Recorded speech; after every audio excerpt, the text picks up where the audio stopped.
నిన్న ఎంఐఎం నాయకులు మున్సిపల్ కార్పొరేషన్లో బీజేపీ జిల్లా అధ్యక్షులు దినేష్ పటేల్ కులాచారి గారు మాట్లాడుతున్న సమయంలో ఇందూరు పేరు ప్రస్తావనలో ఇందూరు మున్సిపాలిటీ అని అనగానే కొంతమంది ఎంఐఎం నాయకులు ఇందూరు నయ్యే నిజామాబాద్ బోల్కే అని మాట్లాడడం జరిగింది. దానికి ఇందూరు యావత్ ప్రజానికం కూడా తీవ్రంగా ఖండిస్తూ ఉంది.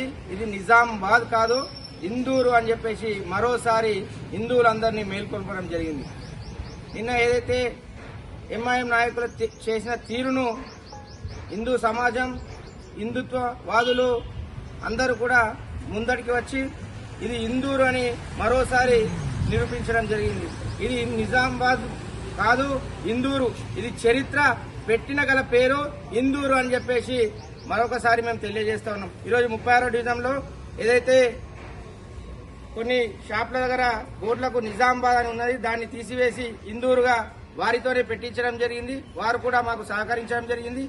భవిష్యత్తులో నిజామాబాద్ అనే పేరును తొలగించి ఇందూరుగా కూడా ప్రతి ఒక్కరూ తమ తమ షాపుల పైన తమ ఎక్కడైతే దేని మీద నిజామాబాద్ ఉంటే దాన్ని వెంటనే తొలగించి ఇందూరుగా రాయాలని చెప్పేసి తెలియజేస్తూ భారత్ మాతాకి